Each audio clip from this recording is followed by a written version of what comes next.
The first thing I registered was the silence. Thick, pressing, absolute. No hum of machines, no bird song, no voices.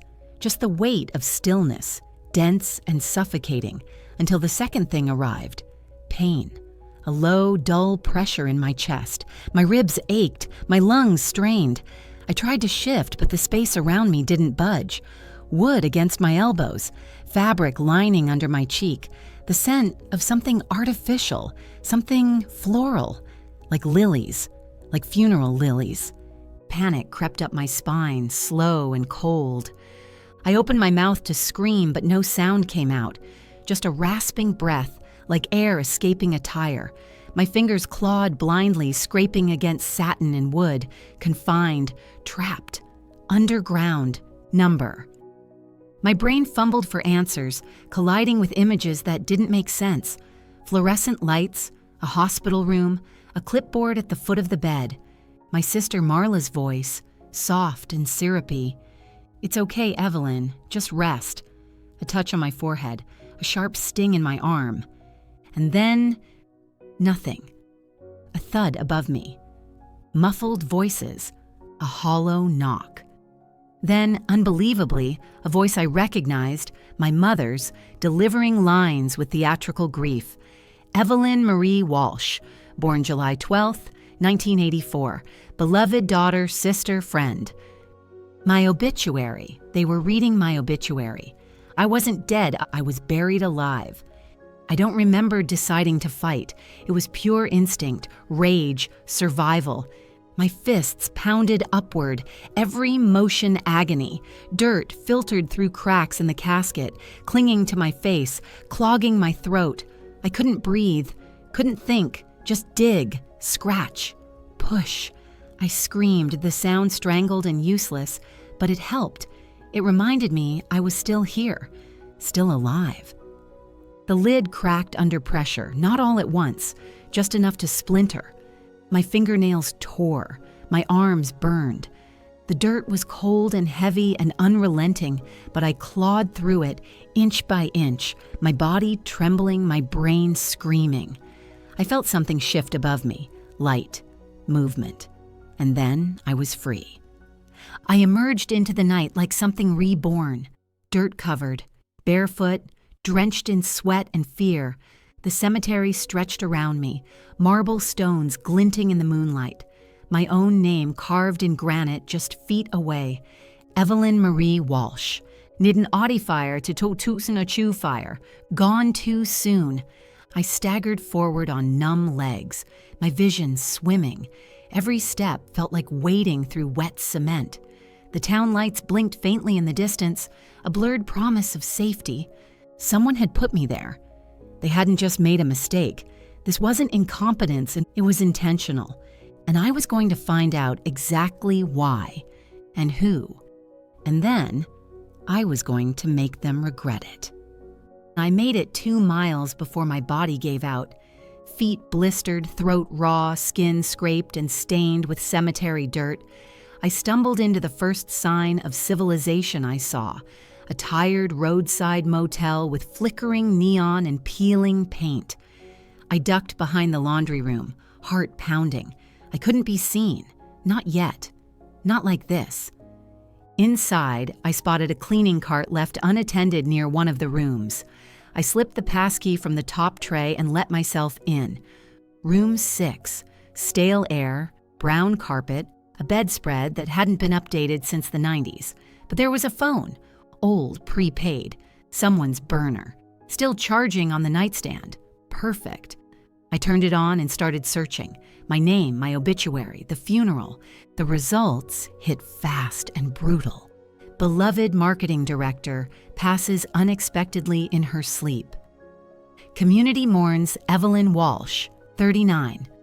Photos of me, tributes from old coworkers, LinkedIn connections saying things like, gone too soon, and she was always so professional. One post from a college roommate that just said, I wish I'd called her back. Then I saw it. A video still from the funeral. My sister Marla standing at the podium, crocodile tears glistening under the church lights. I pressed play, "She was the best of us," Marla said, voice trembling just enough to seem believable. "We don't know why she left us so suddenly, but we take comfort knowing it was peaceful." Sudden and peaceful. No explanation, no mention of cause, just vague platitudes wrapped in pastel florals and practiced grief. I stared at the screen, heat rising in my chest. Nobody knew. They'd buried me, mourned me, eulogized me, and not a single person had thought to ask how or why, except now. I was asking. I closed my eyes and forced my brain to rewind. Not to the funeral, not to the coffin, to the beginning of the end. The day before I died, I'd woken up like any other, made coffee, scrolled emails, ignored a few too many unread texts from Marla. I remembered feeling tired, unusually so, like gravity had tripled overnight, but I wrote it off as stress, deadlines, life. Then there was the knock at the door. Marla's husband, Jeremy, said he was in the area, needed help picking out an anniversary gift for her. He brought a bottle of wine, my favorite, he remembered, and poured 2 glasses while I scrolled through jewelry options on my laptop. We toasted. He asked me about work, said I looked tired. Then, a spike of dizziness, like the room had shifted sideways. My limbs went warm and weightless. My glass slipped from my hand, shattered, and everything went black. I stared at the motel ceiling, the weight of realization crashing down harder than the dirt above my coffin had. Jeremy had been in my home, had brought the wine, had watched me collapse. And the next thing I knew, I was waking up in a box 6 feet under. Someone wanted me out of the way, but they'd failed, and I was about to show them just how badly. I wore a wig and sunglasses. It felt cliché, even theatrical, but anonymity was essential. The receptionist didn't blink when I gave the name Rachel Montgomery and said I was there on behalf of the Walsh estate. My lawyer, well, former lawyer, called me back right on schedule, her expression businesslike, unaware she was about to walk into a ghost story. "Thank you for coming," she said, flipping open a file thick with fresh paperwork. Miss Walsh's affairs were quite straightforward, surprisingly. She had a comprehensive will, updated just 6 weeks ago. 6 weeks ago, my blood turned to ice. She left the bulk of her assets to her sister, the lawyer continued, oblivious. The house, her investments, and even... She paused, glancing down. Her dog, Jasper. I blinked. I'd never changed my will. Not officially. I'd meant to after my separation from Daniel, but life, and apparently death, got in the way. "What about her husband?" I asked, voice deliberately neutral. "Excluded entirely," she said with a note of surprise, "which is unusual without legal divorce." Not just unusual, suspicious.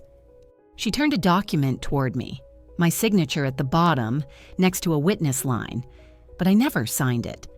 The flourish was close, but the pressure was wrong, the loops too wide. It was a good forgery. Not perfect, but I would have known, because it wasn't mine. "Can I take a photo of that?" I asked. "My client would like a second opinion." She hesitated, then nodded. I snapped a clean image and stood, heart pounding beneath my coat. As I walked out of that office, the pieces began shifting into focus. Someone had forged my will, someone who knew exactly what I owned, someone who assumed I'd stay buried. And that someone was Marla. I waited until after dark to approach the house that used to be mine. The windows glowed warm with light. There were voices inside, laughter, music. I stayed across the street, crouched behind the hedges of the empty McAllister place, watching the home I'd worked my entire adult life to buy. Now full of people drinking wine that wasn't theirs in a living room that should have been empty. And there she was, Marla. My sister, wearing one of my silk robes, barefoot on the hardwood floors I'd had installed last spring. She tossed her head back in a laugh I could hear through the cracked dining room window. The backyard had been strung with lights, a party, a celebration. Family I hadn't seen in years hovered near the hors d'oeuvres like this was a holiday and not the aftermath of my funeral. I scanned their faces. None of them looked sad. No puffy eyes, no grief, just champagne glasses and cheap toasts. Then I heard it, Marla's voice just slightly raised with the confident clarity of someone who'd gotten away with it. "No one suspected a thing," she said with a grin, twirling her wine glass. "Not even Evelyn. Honestly, I think she felt it coming." The others laughed politely, as if she'd told a clever joke. I stared at her through the dark, a dull throb pulsing behind my eyes.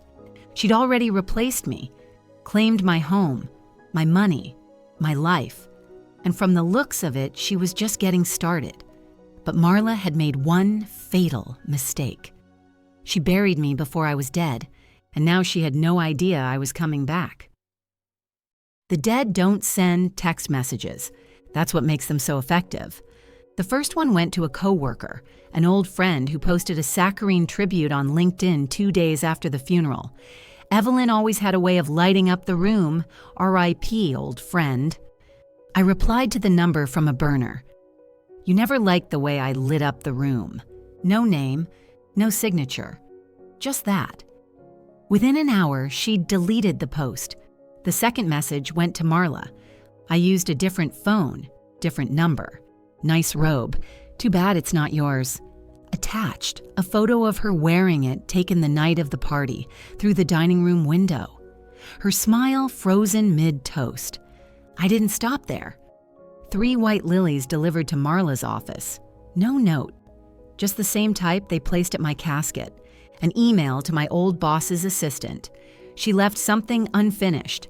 Check the quarterly files. That prompted an all-staff meeting. A copy of my will, the real one, printed and slipped into the mailbox of my old neighbor, who just so happened to be Marla's hairdresser.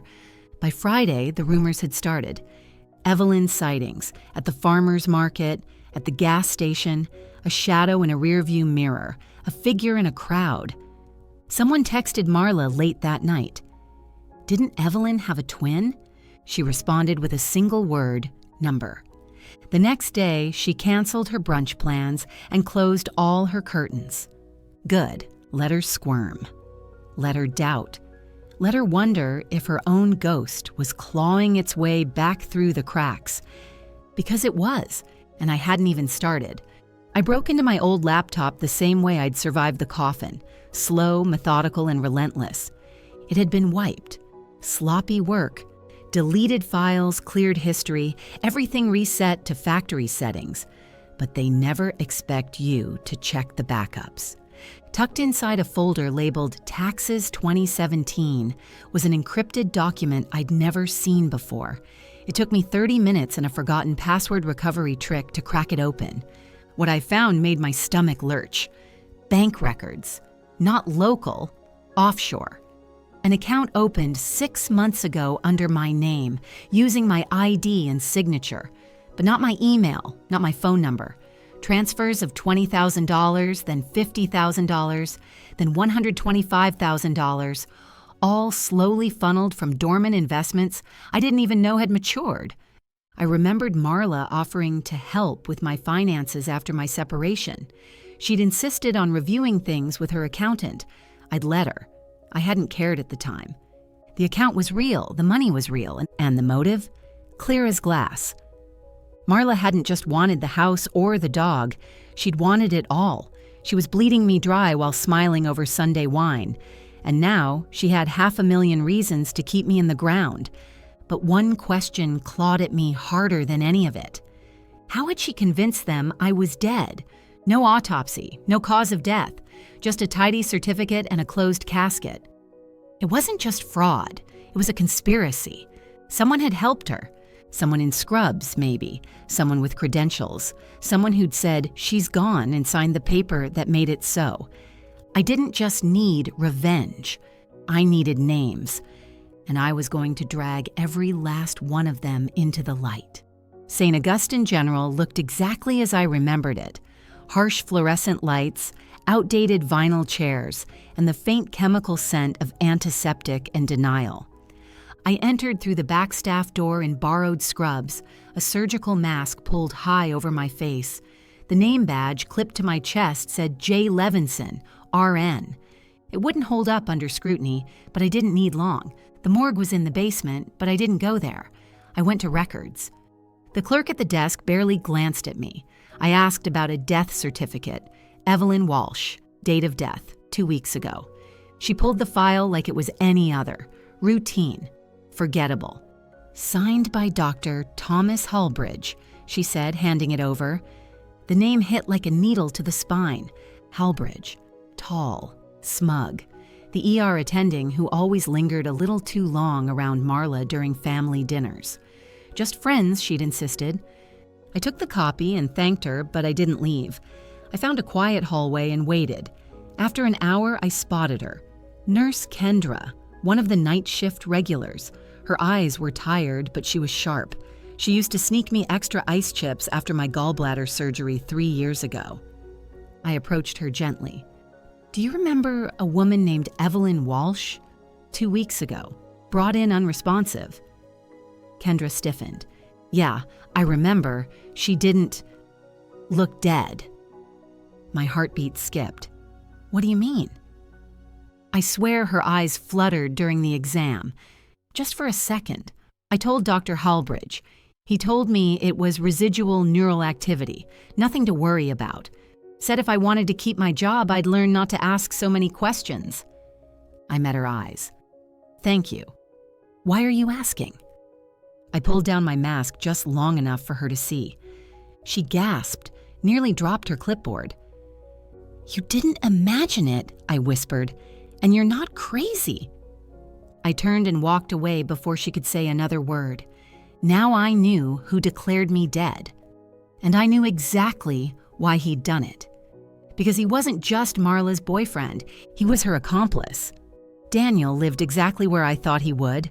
Downtown loft, 3rd floor, still clinging to the image of a man who hadn't been replaced in every sense of the word. I waited outside his building, hoodie up, a pair of sunglasses hiding eyes that had once cried at our wedding and now burned with a much colder clarity. He came out just after 10 a.m., coffee in hand, AirPods in. I followed him to the corner cafe where he always got his croissant and tried to look like he had something to rush off to. He didn't notice me slip into the seat across from him until I pulled off the glasses. He froze. Jesus Christ, he whispered. You're alive? I smiled. Yes. Try to keep your voice down. His eyes darted around, but I saw something unexpected there, something close to relief.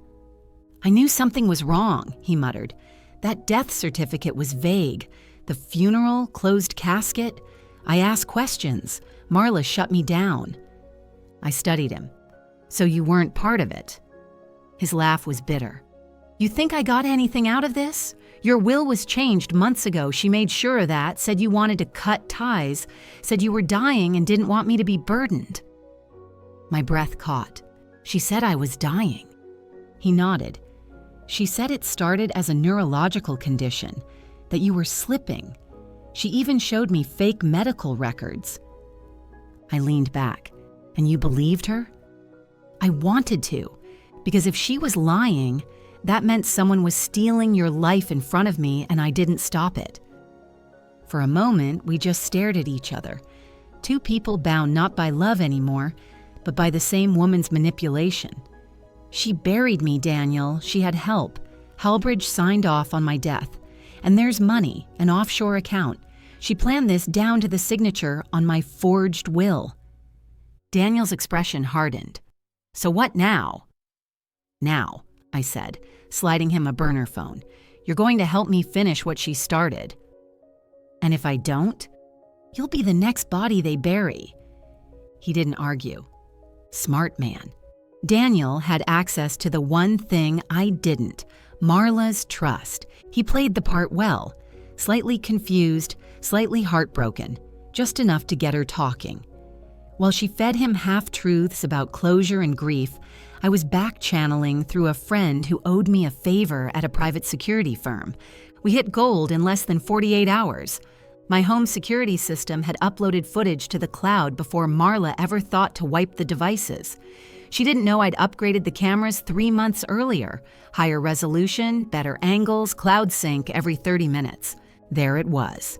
Me in the kitchen. Jeremy, Marla's husband, pouring the wine. Marla entering the frame with a tote bag and a practiced smile. We toasted. I sipped. My hand faltered on the glass. My eyes fluttered. Then, collapse. Marla checked my pulse without urgency. Jeremy wiped down the counter. They didn't panic, didn't call for help. Instead, they exchanged a look like two people closing a deal. Next clip, both of them lifting me, limp, unconscious, into the back of Marla's SUV. The timestamp was 11:42 p.m. The next day, the hospital pronounced me dead. There was no ambulance, no ER chaos. Just Marla and her new boyfriend, Dr. Halbridge, walking into the clinic's private entrance. He signed the death certificate 2 hours later. I had it all. The footage, the documents, the medical logs, even the phone records linking Marla's number to Halbridge's private line for weeks before I died. Daniel watched the videos in stunned silence. "I didn't want to believe it," he muttered. "You did believe it," I corrected. "You just didn't want to deal with what it meant." He didn't argue. He didn't have to. Now we had everything we needed, and it was time to start digging graves of our own. I sent the files out just after midnight. Cloud folders, anonymized, encrypted, and routed through servers halfway across the world. The first went to a reporter I trusted, the second to the Department of Health, the third to a local police detective who once investigated elder abuse and would know exactly what to do with footage of a woman drugged, dragged, and pronounced dead without protocol. By morning, it was done. The story broke like a thunderclap. Woman declared dead, found alive. Sister and doctor implicated in medical fraud scandal. I watched it unfold from a rental car parked 3 blocks from Marla's office. My hoodie pulled low, sunglasses on, phone in hand. At 10:16 a.m., the police arrived. Marla stepped outside wearing one of my blazers. She looked confident, professional, unbothered. Until the cuffs clicked. Until she saw the cameras. Until one officer said, "You're under arrest for conspiracy to commit fraud, attempted murder, and falsifying medical records." Her face cracked, just slightly, enough for the mask to slip. Beside her, Halbridge paled like a man whose license was already dust. But I didn't feel vindicated, not yet. Because while the world now saw her for what she was, they still didn't know who had unmasked her. I wasn't going to take the credit. Not yet, because this wasn't just about justice. It was about ending every piece of the life she stole from me and reclaiming it inch by inch. This was only the beginning. I entered through the laundry room door. My key still worked. They hadn't changed the locks. Marla had been so sure I'd stay dead, she didn't bother. The house was empty now. Marla was in holding. Halbridge had been suspended pending investigation. But the space still felt occupied by her. The perfume clinging to the hallway, the wine glass on the counter, the way she'd rearranged the living room into something colder, cleaner, entirely unlike me. It didn't matter. I wasn't here to take it back. I was here to finish it. I set up my old DSLR on the mantel. The lighting was harsh, clinical, perfect. I sat on the couch, my couch, wearing a simple black shirt, no makeup, no distractions, just the truth, and I pressed record. "My name is Evelyn Marie Walsh," I said, my voice calm, almost too calm. 2 weeks ago, my family held a funeral for me. They buried a closed casket. They said I died suddenly, peacefully, without explanation. I held up my hand. Dirt still rimmed the nail beds. I wasn't dead. I showed them the bruises on my wrist where they'd dragged me, the scratches along my arms from clawing through 6 feet of soil. I held up the forged death certificate, the security footage of Marla pouring the wine, Halbridge signing the papers, every detail, every receipt. And finally, I leaned in. She buried me, but I was never dead. I stared directly into the lens, letting the words settle in. Then I stood, turned off the camera, and packed up the equipment with steady hands. No rage, no breakdown, just precision. I uploaded the video, attached a single caption, "The truth deserves to be louder than the lie." Then I hit publish and walked out of that house one last time. By morning, the world knew. The video had exploded overnight. 10 million views by sunrise. Hashtags trending, #, buried alive, #, the Evelyn confession, #, she lived. Cable news anchors called me the woman who survived her own funeral. Talk show hosts quoted my closing line like it was scripture. They buried me, but I was never dead. Journalists dug through everything.